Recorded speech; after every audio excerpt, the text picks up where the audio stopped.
The sun over Montego Bay was a stubborn golden fire that refused to soften even in late afternoon. The sea shimmered like melted glass, and the air carried that sticky blend of salt, spice, and charcoal smoke that made tourists linger on the streets long after their cruise ships had gone. On the corner of a busy stretch, beneath a crooked wooden sign painted in bold letters, *Tiana's Kitchen*, a line curled around the block. Inside, the scent was irresistible, jerk chicken sizzling on open grills, Scotch bonnet peppers filling the air with heat, fresh thyme crackling in the oil of a stew pot. Tiana moved with the rhythm of someone who had long ago learned that cooking was as much a dance as it was a craft. Her skin glistened with sweat, her hair tied up in a scarf, her hands never still, flipping, stirring, plating. Every plate was her pride: curried goat melting off the bone, escovitch fish topped with pickled peppers, golden festival dumplings hot enough to burn a tourist's eager fingers. It was here that Xiao Zhan walked in. He didn't belong. Not in his pressed white linen shirt, not with the stillness of a man who carried the weight of boardrooms and empires in his eyes. His presence made heads turn. Some thought him a lost businessman who had taken a wrong turn. Others thought he was scouting. Both were correct. Xiao Zhan, son of one of China's most formidable hotel magnates, was in Jamaica with a simple goal: expand. He had already purchased 2 luxury properties on the island. This street-side restaurant was not supposed to matter, yet here he was, following the pull of that smoke and spice. He took a seat at the wooden bench, scanning the handwritten chalkboard menu. Before he could speak, a voice broke through the chatter. "You look like you never taste real food before." He turned. Tiana was standing over him, hands on her hips, her tone both teasing and unapologetic. "I've had food," Xiao Zhan replied, his English crisp, though touched by the weight of Mandarin rhythms.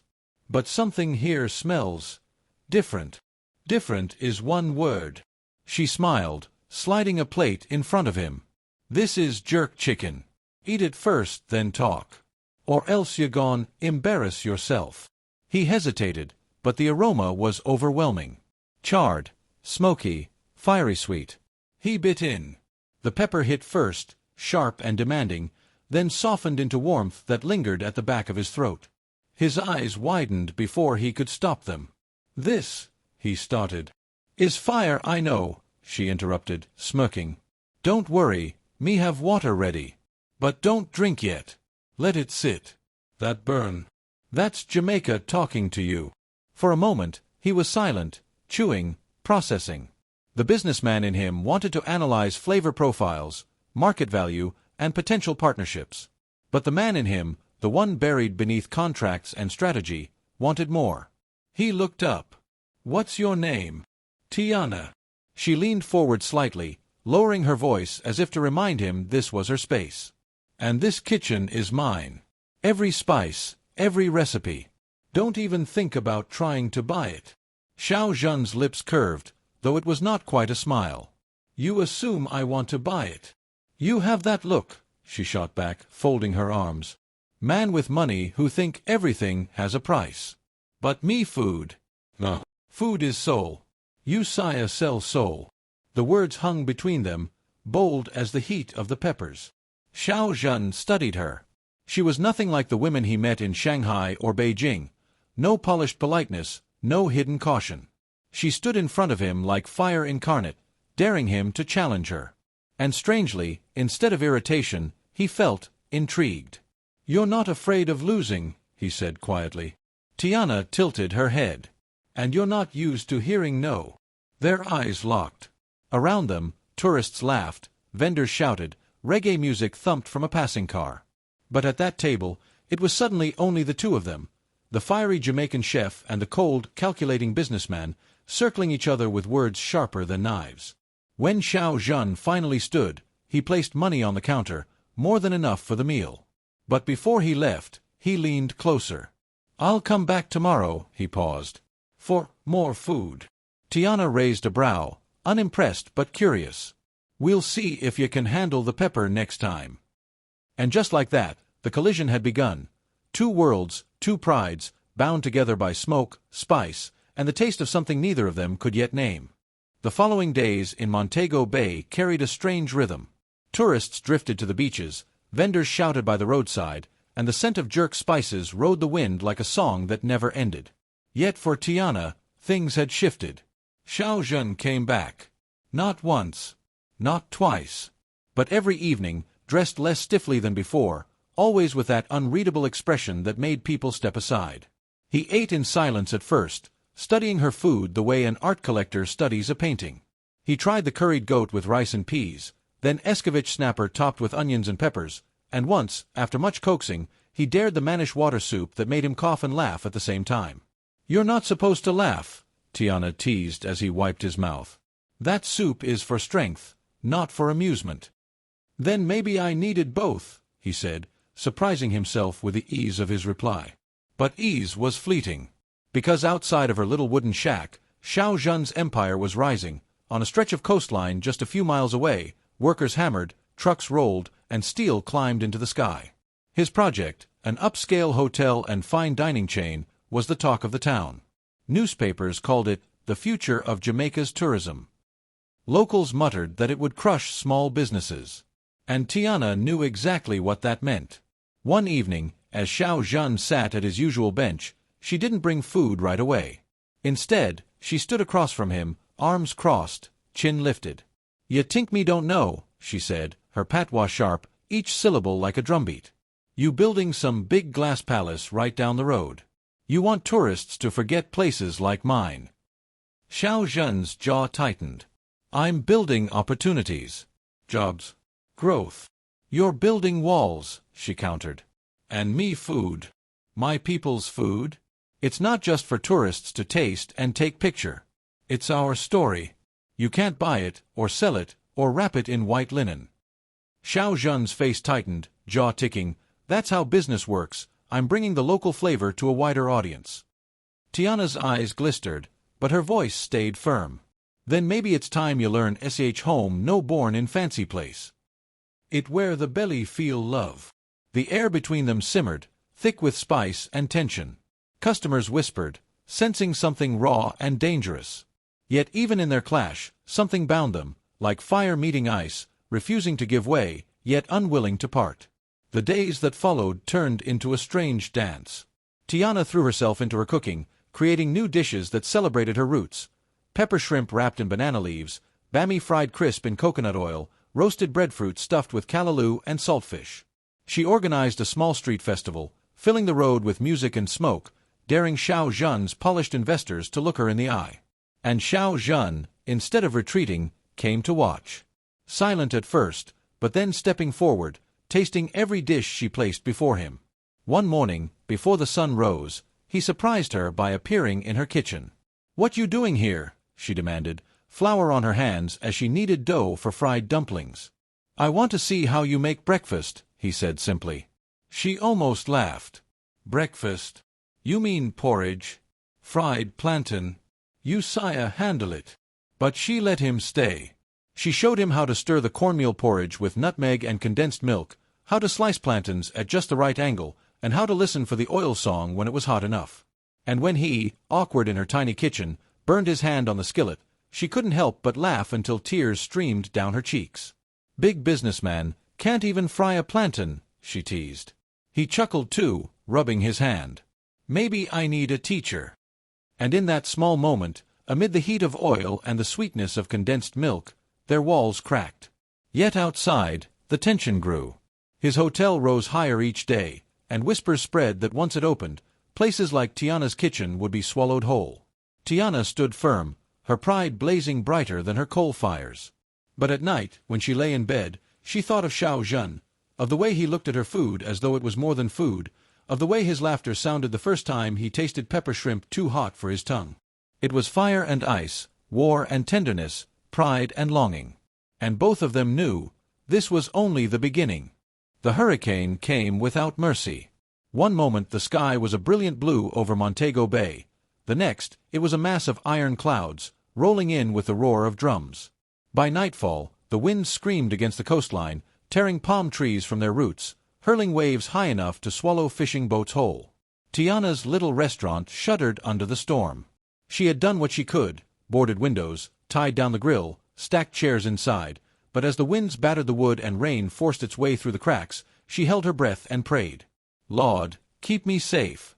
Keep me kitchen safe." The next morning was silent. Not peaceful, but the exhausted silence that comes after chaos. Her restaurant was battered, roof half gone, wooden beams broken, smoke-stained grill toppled over. The smell of seaweed and mud filled the air. Tiana stood in the wreckage, hands on her hips, eyes burning with unshed tears.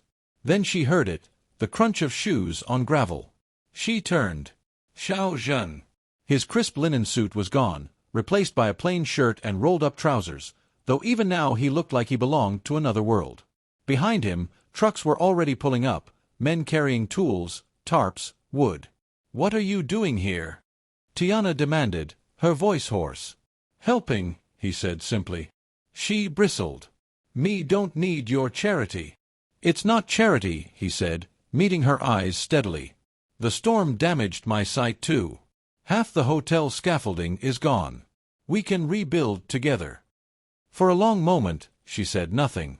Pride warred with exhaustion, fire with necessity.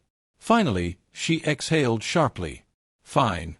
But don't think this means I owe you." He only nodded, and for the first time, there was no sharpness between them, only a quiet, unspoken understanding. The days that followed were unlike anything either of them had known. Tiana cooked for the workers who came to rebuild. Her kitchen, though broken, still had fire. She roasted breadfruit over the coals, boiled green bananas, fried dumplings golden brown, made big pots of ital stew peas with coconut milk and red peas. She fed everyone, her neighbors, children running barefoot, even Xiao Zhen's workers, who quickly began to prefer her meals over the bland rations brought by the hotel company. At first, Xiao Zhen only watched, but soon he rolled up his sleeves, carrying timber, lifting debris, even hammering nails. The villagers stared at the foreign businessman sweating in the sun, but little by little, their suspicions softened. One afternoon, as Tiana stirred a pot of oxtail stew simmering with butter beans, thyme, and browning sauce, she noticed him standing nearby, wiping sweat from his brow. "You ever cooked before?" she asked, half mocking. "Not like this," he admitted. "In my family, cooking is ceremonial. Precise. Tea must steep for exactly 3 minutes, dumplings folded a certain way. Here. Like this," he gestured toward her bubbling pots, the laughter of neighbors, the music already creeping back into the streets. Tiana smiled faintly, ladling stew into a bowl. She handed it to him. He took a bite. The richness of the oxtail, the slow burn of the peppers, the deep comfort of rice and peas, it stopped him. He looked at her, almost dazed. "This tastes like delightful," he whispered. "Just delightful," she teased, raising a brow. "No," he said softly, still looking at her. Something in her chest tightened. That night, when the work paused and lanterns flickered in the humid dark, they sat side by side. She brought out fried festival dumplings dusted with sugar, sweet against the tongue after so much spice. He poured her tea from a small pot he had carried with him, delicate and floral. The contrast was almost comical, street food and ancient ritual, grease-stained fingers and porcelain cups. Yet as they ate, their shoulders brushed, and neither moved away. "You fight me like fire," he said quietly, almost to himself. "And you cold like ice," she replied, her voice softer than usual. "Maybe that's why," he trailed off, searching for words he had never had to find before. She finished for him, a small, knowing smile curving her lips. "Why we keep comin' back to each other." And before either of them could stop it, before pride or fear or reason could rise again, he leaned in, and she didn't pull away. The kiss was not delicate, nor cautious. It was the storm itself, fierce and consuming, yet with a tenderness that promised something more than war. When they parted, breathless, Tiana laughed quietly, shaking her head. And under the broken roof of her little kitchen, amid the smell of smoke and spice and the hum of a rebuilding community, the walls between them began to fall. Montego Bay still smelled of the hurricane. Salt water soaked into wood, the sharp sting of mildew rising from broken walls, smoke from people cooking outdoors because the power was gone.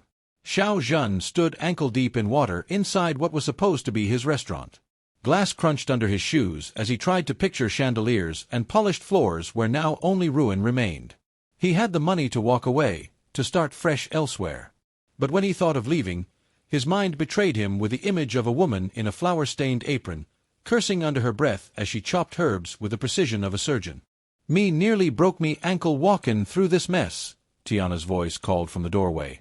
She stepped in, carrying a basket half covered with a kitchen towel.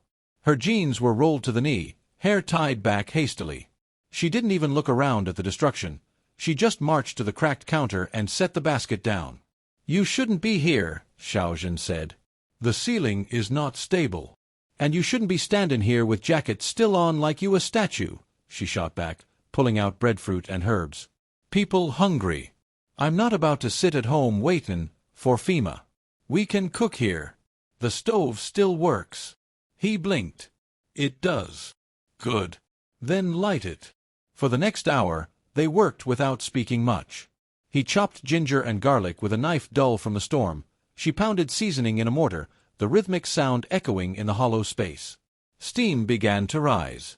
The smell of jerk spices and boiling broth wrapped itself around the broken room, covering the dampness with something alive. When the food was ready, they sat on overturned crates, plates balanced on their laps. Tiana ate first, licking sauce from her thumb, then paused. She looked down at the plate again, her jerk chicken nestled over hand-pulled noodles, the sauce mingling where neither belonged. She frowned. Me don't know if this is blasphemy or brilliance. Both, Xiaozhen said, tasting it himself. His lips twitched into the smallest smile. For a while they just ate, listening to the sound of rain dripping through holes in the roof. Then he set his plate aside and spoke carefully. I was trying to build a palace here, he admitted. Marble floors, chandeliers, imported wines. But this storm has taught me, what use is a palace if the food has no soul? He looked at her directly. You have the soul. You are fire. Let me rebuild with you. Your flavors. Your way. My skills, my reach. Fire and jade, together. Tiana stared at him like he was mad. You serious? Yesterday you were trying to buy me out like me business was some sidewalk stall. Now hurricane come and suddenly you want partnership. Yes, he said simply. She shook her head, letting out a sharp laugh. Partnerships not born out of pity, Xiaozhen. I don't need charity. His jaw tightened. This is not pity. This is the first thing in a long time that feels real. I don't care about investors or glass walls anymore. I care about this, he gestured at the steaming pot, the mix of flavors still lingering in the air. And I care about you, though you make it very hard for me to admit. The words caught her off guard. Her chest tightened, not from romance but from the rawness in his tone. He wasn't charming her. He was fighting himself to say it. For a long moment, neither moved. The storm outside had eased into a distant hush. Finally, Tiana pushed her plate aside and stood, brushing off her jeans. If we do this, it's not your restaurant with my name painted on the wall. It's ours. Fire and jade. Fire for me, jade for you. Equal. If you can't promise that, don't waste me time. Xiaozhen rose too, meeting her gaze without hesitation. Then it's ours. And though there was no kiss, no perfect embrace, just two stubborn people in a broken room smelling of spice and seawater, the agreement felt heavier than gold. Fire and Jade was born that night, not out of romance, but out of survival, pride, and the strange alchemy of two worlds colliding. Montego Bay learned the name Fire and Jade before the sign was even painted. People came because they were curious. Chinese food with jerk seasoning? Fried dumplings with escovitch snapper? Coconut rice with black bean sauce? It sounded like madness. But after one bite, curiosity turned into lines that wrapped around the block. The restaurant was no palace. Half the walls still showed water stains from the hurricane, and sometimes the power cut out mid-service. Tiana would fan the fire in the coal stove with a folded newspaper while Xiaozhen ran orders with his shirt sleeves rolled high. Neighbors teased them, saying the big-shot Chinese man had been humbled by a storm, but they kept coming back for the food. And slowly, the teasing turned to respect. Tiana had never cooked with anyone at her side before, but she found herself moving around Xiaozhen like they'd been doing it for years. He'd reach for scallions just as she was about to ask. She'd throw jerk marinade on pork and he'd already have the wok flaming. Sometimes they argued, loud, sharp, over seasoning or plating, but customers would just laugh. "They at it again," they'd say, as if the arguments were part of the show. The local paper caught on. Then the Kingston food blogs. Then, somehow, a video of Xiao Zhan flipping jerk noodles in a flaming wok while Tiana scolded him in patois went viral. That was when China noticed. Shanghai Food and Wine ran a headline, "Runaway Heir Cooking in Jamaica, Shame or Genius?" Another article followed in Mandarin, "Xiao Family Son Trading Tradition for Street Food." The Chinese business world whispered that Xiao Zhan had abandoned his heritage for island tricks. Investors pulled calls. But the backlash only made Fire and Jade busier. Tourists came just to take selfies with the rebellious chef and the island queen. Still, Xiao Zhan couldn't ignore the storm brewing across the ocean. He sat one night at the empty restaurant after closing, scrolling through the articles with a clenched jaw. Tiana walked in, wiping sweat from her forehead. "What now?" she asked. "I need to go back," he said quietly. "China is calling. Not just family. The media, the investors. They're making it look like I've thrown away everything." Tiana leaned against the counter. "And have you?" His eyes lifted to hers. "No. But if I don't face this, Fire and Jade will be nothing more than a Jamaican story. I need to fight them, not hide here." The words stung, though he didn't mean them that way. Jamaica had never been hiding for her. It was home. But she swallowed the bitterness because she saw the weight on his shoulders. "So what you sayin'?" she asked. "You going back without me?" The silence that followed was heavier than the hurricane winds that had once ripped the roof off their kitchen. Finally, Xiao Zhan shook his head. "No. If Fire and Jade is ours, then we go back together. To show them that we mean business." Tiana let out a low laugh. "China not ready for me seasoning." "Then let's teach them," he said. Xiao Zhan was confident that this was a winning move. The first thing Tiana noticed when the plane touched down in Beijing was the silence that surrounded Xiao Zhan. It wasn't the easy, contemplative quiet she had come to know during their late-night talks in Jamaica, when he would sit across from her tasting some new jerk marinade she had experimented with.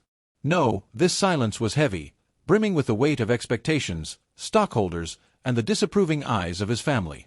The scandal had hit the international media weeks before they arrived, heir to Zhong Enterprises caught an affair with unknown Jamaican chef. Headlines painted her as reckless, a distraction, a nobody daring to bring shame to a dynasty. The company's shares dipped overnight, the board grew restless, and the family patriarch himself demanded Xiao Zhan return home immediately. Tiana, who had grown up cooking in her grandmother's little beachside stall, was now suddenly branded as a threat to a billion-dollar empire. She sat by the airplane window and wondered if she had made a mistake agreeing to come. But when she turned, Xiao Zhan caught her hand, his gaze steady. "We go together," he said softly.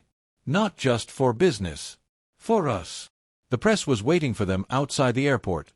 Flashes of cameras, shouted questions in Mandarin and English. "Is she worth the fall of Zhong Enterprises?" "Xiao Zhan, will you step down?" "Miss Tiana, are you using him for money?" Tiana stood frozen, the sting of their words pressing against her chest. But Xiao Zhan wrapped his arm firmly around her and led her through the chaos, his voice calm but unyielding. "You'll see who she is. You'll see what we've built." The confrontation with his family was sharper, colder. His father's study was lined with jade sculptures and calligraphy scrolls, but no art softened the man's voice. "You've humiliated us," the elder Zhong said, his jaw tight. "Stocks fall, investors panic, and all because of a cook." Tiana lowered her eyes, fighting the heat rising in her throat. Every part of her wanted to defend herself, to tell them she was more than a cook.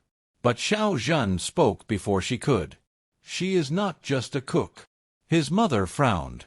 His brothers exchanged skeptical looks. "And what is that supposed to mean?" his father snapped. The answer came the next evening. Xiao Zhan had arranged for a private presentation. Family, board members, and a handful of journalists. Instead of a press conference, Tiana asked for a kitchen. She cooked like she was back in Montego Bay, fire blazing under skillets, scents of Scotch bonnet peppers and thyme rising to meet the air. But alongside the jerk chicken and festival bread, she laid out delicate hand-pulled noodles, spiced dumplings filled with oxtail, and a sizzling wok of fried rice tossed with coconut and ginger. The room filled with the impossible fusion of two worlds. When she served, there was hesitation, until his father took the first bite. His brows furrowed, then lifted, as the flavor lingered. One by one, the others followed. The journalists snapped pictures, the board members exchanged glances, and even the most skeptical of his brothers leaned in for seconds. "This," Tiana said softly, her voice trembling but steady, "is not scandal. It is possibility. Fire and Jade is not just a restaurant. It is a bridge, between cultures, between traditions. It is who we are, together." The next morning, headlines told a different story: Fire and Jade, a culinary revolution. Stock prices began to recover as media outlets hailed the concept as visionary, a bold move that could redefine modern dining. Investors lined up to discuss expansion plans. For the first time since landing, Xiaozhen's father looked at him not with anger, but with reluctant respect. "Perhaps," he said gruffly, "you have chosen well." Tiana didn't answer. Instead, she felt Xiaozhen's hand slip into hers under the table, firm and unshakable. When the press asked the question again, "Who is she to you?" he no longer hesitated. "She is my business partner," Xiaozhen said, his eyes never leaving hers. "And she is my life partner. Fire and Jade is ours." The cameras flashed, the reporters scribbled, but for Tiana, the only thing that mattered was the warmth in his words, the certainty in his gaze. The stocks had risen, the family had begun to bend, and love, tested by fire, sharpened like jade, had won.